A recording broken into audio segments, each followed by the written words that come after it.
디모데후서 4장 7절과 8절 말씀입니다. 여러분에게 봉독하여 드리겠습니다. 하나님 말씀입니다. 나는 선한 싸움을 싸우고 나의 달려갈 길을 마치고 믿음을 지켰으니 이제 후로는 나를 위하여 의의 면류관이 예비되었으므로 주 곧 의로우신 재판장이 그날에 내게 주실 것이며 내게만 아니라 주의 나타나심을 사모하는 모든 자에게 도니라. 아멘. 이 땅에 변하지 않는 진리가 하나 있습니다. 그 진리가 무엇인가? 모든 세상의 모든 거에는 끝이 있다는 겁니다. 오늘 우리가 드리는 이 예배도 뭐가 있어요? 끝나는 시간이 있습니다. 어쨌거나 끝나는 시간이 있고 오늘 하루도 끝나는 시간이 있습니다. 오후 12시가 되면 오늘 하루가 지나가게 되고 내일을 맞이하게 됩니다. 우리가 조금 더 지나면 이제 12월 한 달이 다 지나가고 이제 2월이 아닌 1월을 맞이하게 될 겁니다. 마찬가지로 2025년도도 이제 얼마 남지 않았습니다. 우리는 곧 2026년을 맞이합니다. 이처럼 우리가 행하는 모든 일들에는 시작이 있고 끝이 있습니다. 끝이 없는 것은 없어요. 오직 하나님 한 분만이 영원하시고 진리만이 영원하지 나머지 모든 것에는 다 마지막 끝이 있다라는 겁니다. 그런데 어떻게 보면 여러분 끝이 있기에 더 아름다운 겁니다. 여러분 끝이 있으니까 아쉽기도 하고 끝이 있으니까 뭔가 더 사모하게 되는 거지 끝이 없다면 여러분 삶은 허물고 더 힘들어질 수밖에 없어요. 우리 인생이 한 번 살아가니 그 인생이 더 아름답게 느껴지는 거지 또 살고 또 살고 계속 산다고 하면 여러분 그 삶이 어떻겠습니까 여러분? 우리가 오늘 본문에 보게 되면 한 사람 사도 바울의 고백이 담겨진 말씀입니다. 사도 바울이 살아갔던 그의 인생을 보면 그 파란만장한 인생을 살아갔습니다. 그가 주님께 부르심을 받고 다메섹 도상에서 주님을 만난 이후로 그는 사도가 되어서 이제 주님의 귀한 복음을 전하는 사역에 쓰임을 받아요. 근데 그 쓰임 받는 과정이 보면 그렇게 순탄한 과정은 아니었습니다. 처음에는 유대에 그리고 예루살렘에 있던 수많은 그리스도인들이 자신을 믿어주지 않았고 그로 인해서 10여 년 동안을 쓰임받지를 못하고 고향집에 가서 그 고향집에서 칩거하는 삶을 살아갔고 이후에는 그가 떠나갔던 전도 여행을 통해서는 수많은 교회들과 성도들을 만나 전도하고 교회를 세웠지만 순탄치만은 않았습니다. 끊임없이 사도 바울을 대적하는 사람들도 있었고 사도 바울의 그 사도성에 대해서 의문을 제기하는 사람도 있었고 끊임없이 박해하고 핍박하는 사람들도 있었어요. 그런 수많은 인생을 살아갔지만 그럼에도 불구하고 그의 인생은 마지막에 어땠습니까? 아름다운 인생이었습니다. 우리는 사도 바울의 인생을 보고 아름답다 이야기하지 그 인생 왜 그렇게 살았을까라고 말하는 사람은 없습니다. 우리의 인생도 사도 바울처럼 아름다운 그런 인생으로 마무리할 수 있어야 될 것입니다. 오늘 본문에 보게 되면 이제 사도 바울이 내가 이제 끝이구나 마지막이구나를 깨닫게 되었을 때 했던 고백입니다. 바라건대 우리 모든 오늘 예배에 참여하시는 모두 우리 성도들의 고백이 이 고백이 되어지기를 바라고 무엇보다 오늘 은퇴하시는 우리 은퇴자들의 고백이 이 고백이 되시기를 바랍니다. 자, 사도 바울이 어떻게 고백했습니까? 먼저 이렇게 고백합니다. 나는 선한 싸움을 다 싸우고 세 가지를 고백합니다. 첫 번째가 나는 선한 싸움을 다 싸웠다라는 이야기입니다. 자, 나는 싸움을 싸웠습니다. 이 땅에 사는 동안에 영적 전쟁을 했습니다. 한시도 내가 그렇게 쉽게 생활하지 않았어요. 매일같이 자신을 반대하던 사람들과 그리고 사단의 그 계략에 늘 전쟁하는 것 같은 삶을 살아갔어요. 그런데 그 싸움을 무슨 싸움이라고 말합니까? 오늘 본문에 보니까 선한 싸움이다 라고 말을 합니다. 선한 싸움을 싸웠다. 이 선하다라는 말은 몇 가지 의미가 있는데 그 첫 번째 의미는 뭐냐? 아름답다라는 뜻입니다. 아름답다. 내가 선한 싸움을 싸웠다는 얘기는 내가 아름다운 삶을 살아갔다라고 고백하는 거예요. 여러분, 사도 바울의 삶은 아름다운 삶이었습니다. 비록 언제나 복음을 전하는 곳에서 반대하는 사람들과 핍박하는 사람들이 있었지만 그의 인생은 자기 본인 스스로 내 인생이 아름다웠습니다라고 고백했습니다. 여러분, 이유가 무엇이겠습니까? 왜 그의 인생이 아름다웠겠습니까? 그의 인생은 주님을 위해 바쳐진 인생이었기 때문에 아름다웠습니다. 여러분, 우리는 자기 자신을 위해서 살아간 사람을 위해 그 사람을 보고 아름답다라고 말하지 않습니다. 내 자신을 위해서 재산을 모으고 내 자신을 위해서 무엇인가 하고 나를 위해서 평생을 죽을 똥살똥 산 사람 보고 아름다운 인생을 살으셨습니다. 그렇게 말하지 않습니다. 고단하게 살았다, 힘썼다, 애썼다라고 말할 수 있지만 아름답다고는 하지 않습니다. 아름다웠다고 말하는 건 다른 사람을 위해 살아간 인생이었기 때문이에요. 우리들의 인생이 그렇습니다. 하나님 앞에 선한 싸움을 다 싸웠단 말을 할 수 있으려면 우리 인생은 아름다워야 되는데, 그러려면 우리 인생은 나를 위한 삶이 아니라 하나님을 위한 삶이 될 때 비로소 우리는 아름다울 수가 있는 겁니다. 우리 오늘 은퇴하시는 우리 하나님의 귀한 종들도 지금까지 하나님의 사명을 감당하며 살아오셨습니다. 그렇게 여러분들도 하나님 앞에 아름다운 인생으로 하나님께서 그렇게 인정해 주실 것입니다. 그 다음에 또 어떤 의미가 있습니까? 선하다라는 말은 옳다라는 의미가 있습니다. 여러분, 내가 선한 인생을 살아가려면 어떻게 살아가야 되느냐? 옳은 인생, 바른 인생을 살아야 되는 거예요. 여러분, 내가 아무리 많은 걸 했어도, 내가 재물을 얻고 그리고 권력을 얻고 많은 걸 했어도 그게 옳은 게 아니라면 소용없는 겁니다. 쿠데타를 통해서 정권을 차지해서 내가 내 권력과 힘을 가지고 내가 마음껏 살았다. 여러분, 그 인생 우리는 옳은 인생이라고 말하지는 않습니다. 다른 사람을 짓밟고 다른 사람을 어떻게 해서든 해야버리고 내 것을 차지하기 위해서 그렇게 살았다? 우린 그런 사람의 인생은 옳은 인생이라 말하지 않습니다. 여러분, 옳은 인생은 어떤 인생입니까? 옳다라는 기준은 하나님의 말씀에 담겨져 있습니다. 말씀대로 살아갈 때 옳은 인생인 거예요. 내가 하나님 앞에 말씀에 비추어서 부끄럽지 않은 삶을 살아갈 때 그 삶이 옳은 삶이 되는 겁니다. 우리 은퇴하신 오늘 은퇴자들도 하나님의 말씀 앞에 내가 정말 하나님의 말씀에 부끄럽지 않은 모습으로 지금까지 살아오셨을 것입니다. 여러분에게 주어진 남은 인생도 하나님 앞에 바르게 살아갈 수 있기를 바라요.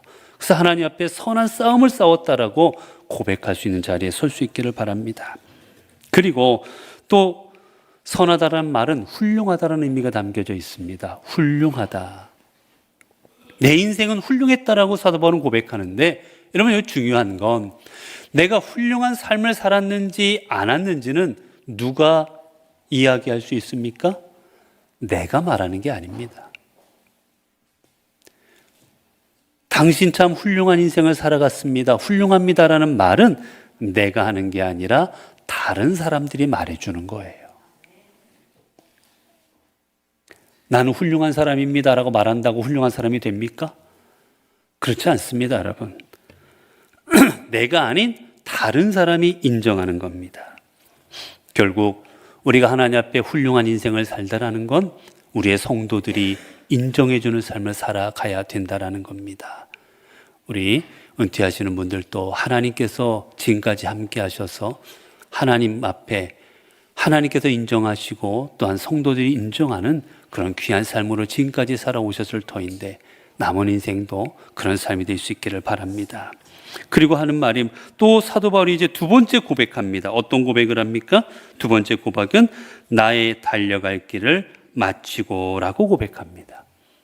첫 번째 고백은 선한 싸움을 싸우고 오고, 두 번째 고백은 나의 달려갈 길을 마쳤다라는 고백입니다. 나의 달려갈 길이라는 이 길이라는 의미는 뭐냐? 운동선수가 자기의 정해진 코스를 이 길이라고 말합니다. 여러분, 마라톤 선수가 마라톤을 합니다. 마라톤을 해서 돌아왔어요. 1등을 했든 2등을 했든 여러분 그 성적이 여러분 인정받으려면 어떻게 해야 됩니까? 정해진 코스를 완주했어야 됩니다. 여러분, 마라톤이라는 것을 한번 이렇게 해서 인터넷 검색해보면 가끔 재미있는 게 있어요. 뭐냐면 어떤 사람이 1등을 했습니다. 1등을 했는데 나중에 그 1등이 취소가 됐어요. 왜 그랬겠습니까? 중간에 돌아와 버렸어요. 끝까지 안 가고 중간에 들어와 버렸습니다. 그러니까 다른 사람보다 그만큼 빨리 돌아온 거죠. 아무리 빨리 와도 그 자기에게 정해진 코스를 완주하지 못하면 여러분 인정받지 못하는 겁니다. 나의 달려갈 길이다라는 것은 그런 겁니다. 여러분, 하나님께서는 우리에게 각자의 사명을 주셨습니다. 교회에서 여러분들은 항존직으로 불러주셔서 그 사명을 감당했고, 우리 모든 성도들도 마찬가지입니다. 교회에서의 사명이 있습니다. 가정에서의 사명이 있습니다. 직장에서의 사명이 있습니다. 우리에게는 각자 주신 내 달려갈 길이 있습니다. 그 달려갈 길을 끝까지 달려가는 사람이 하나님께서 인정해 주시는 삶이 겁니다. 그래서 오늘 보니까 마쳤다라고 되어 있어요. 마쳤다. 마쳤다라는 얘기는 어떤 것인가? 끝까지 중도에 포기하지 않고 끝까지 완주했다라는 의미입니다. 제가 이렇게 목회를 해보니까 제가 부목사 때는 제가 이제 서울에서 있었으니까 여러분, 서울에 얼마나 큰 교회들, 그때만 하더라도 하용조 목사님, 곽선희 목사님, 이 우리 통합교단에 내노라는 목사님들이 다 목회하실 때입니다. 명성교회니 세문안교회니 우리나라에 우리 통합교단에 정말 내노라는 목사님들이, 기라성 같은 목사님들이 다 목회하실 때였어요. 우리 교단 말고도 한때 이 한국교회를 주름 잡았던 분들이 다 목회할 때가 제가 부목사할 때입니다. 그러니 그때 어떤 목회를 하면 좋을까라고 하면 그분들이 제 머리에 떠오릅니다. 나도 곽선희 목사님처럼 돼야지. 나도 한경리 목사님 같은 분이 되어야지. 나도 저런 하용조 목사님처럼 저런 분이 되어야지. 나도 저런 큰 교회, 저렇게 큰 교회들 할 수 있어야지. 큰 교회 목사님들이 눈에 들어왔고 그분들의 목회를 어떻게 하면 따라할 수 있을까? 그게 제 눈에 가득 채웠었어요. 그런데 여러분, 제가 담임 목회를 시작하고 보니까 지금은 어떤 분들이 존경스러운지 아십니까? 그때는 그분들이 존경스러웠어요. 큰 교회, 명성교회, 내노라는 교회들, 그 교회들 목사님들이 존경스러웠는데 이제는 제가 목회하면서 제일 존경하는 목사님들은 목회를 끝까지 한 목사님들입니다. 중간에 그만두지 않으시고 10년이든 20년이든 본인에게 주어진 목회를 작든 크든 끝까지 가신 목사님들이 지금은 제일 존경스럽습니다. 지금은 제가 어디 가면 젊었을 때는 보면 얼마나 큰 교회 목사님인가가 관심이었죠. 지금은 아니에요. 제가 목사님들 뵈면 목회 몇 년 하셨습니까?가 먼저 나와요. 목회 몇 년 하셨습니까? 우리의 길을 완주한다는 것 쉬운 일이 아닙니다. 그러나 하나님께서는 우리에게 주어진 우리의 코스를, 우리에게 주어진 사명들을 우리가 끝까지 감당하시기를 원합니다.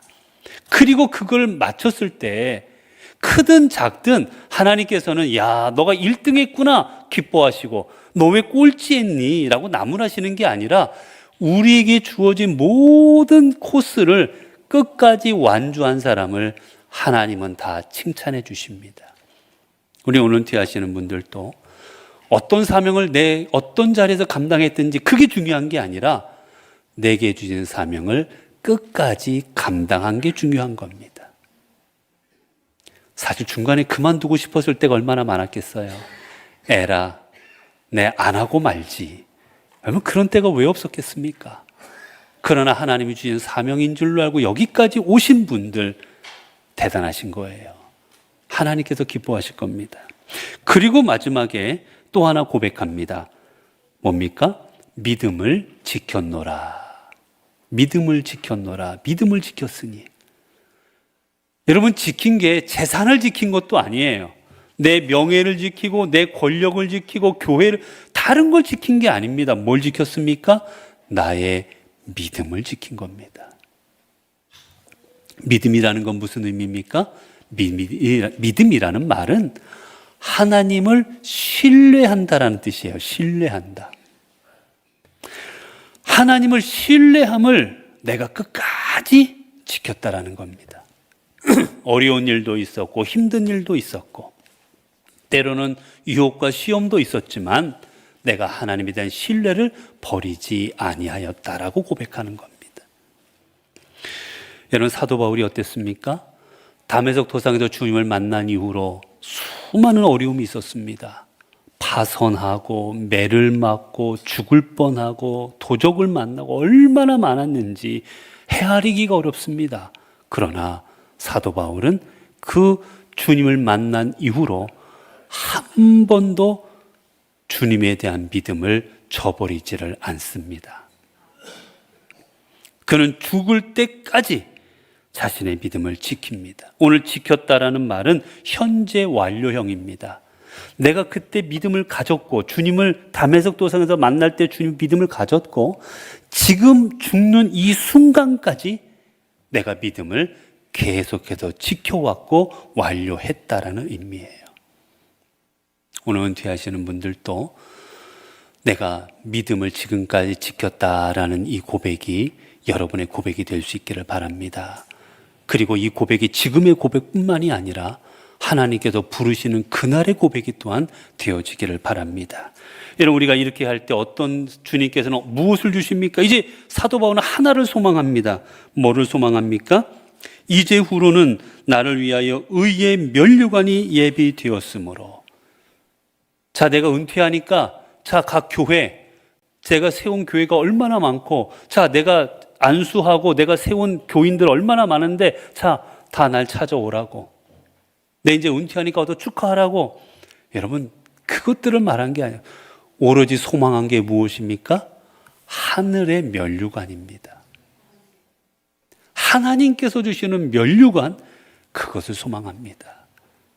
여러분, 우리가 소망해야 될 게 뭐겠습니까? 이 땅에서의 권력, 힘, 아니면 명예, 아니면 사람들의 인기, 알아주는 것, 평판. 여러분, 우리의 소망은 하늘의 면류관입니다.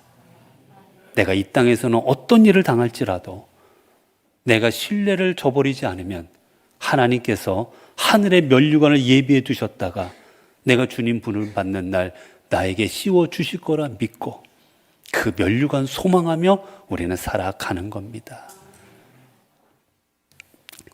우리 사랑하는 우리 은퇴자 여러분, 그리고 성도 여러분, 지금까지 애를 많이 쓰셨습니다. 힘든 일도 있고 어려운 일도 있었겠지만 이제까지 사명을 잘 감당하셨습니다. 이제 하나님께서 하늘의 면류관으로 여러분들의 수고와 여러분들의 노고에 응답하여 주실 것입니다. 우리 성도들도 우리가 끝까지 믿음을 지켰을 때 하나님께서 하늘의 면류관으로 우리들에게 상급을 주실 것입니다. 이제 하늘의 면류관을 우리의 소망으로 삼고 이 땅에서 믿음으로 살아감으로 말미암아 오늘 이 사도 바울의 고백이 오늘 우리의 고백이 되어지기를 바랍니다. 기도하겠습니다. 은혜로우신 하나님, 저희들에게 사명을 주시고 우리가 달려가야 될 길을 허락하여 주시고 그 길을 달려가도록 우리에게 힘과 능력 되어 주심에 감사를 드립니다. 오늘 또 주님 안에서 은퇴하는 은퇴자들, 하나님께서 지금까지 함께 하셨기에 이 자리에 있는 줄로 믿습니다. 또 우리 성도들도 하나님께서 지금까지 도우셨기에 이 자리에 또한 있는 줄로 믿습니다. 우리가 어떤 자리에 있든지 간에 오늘 사도 바울의 고백처럼 내가 선한 싸움 싸우고 달려갈 길을 마치고 믿음을 지켰다라는 이 고백이 우리 모두의 고백 되어지게 하옵소서. 그래 우리를 위해 예비하신 그 하늘의 면류관이 오늘 나의 면류관 되게 하옵소서. 우리 주 예수 그리스도의 이름으로 기도드리옵나이다. 아멘.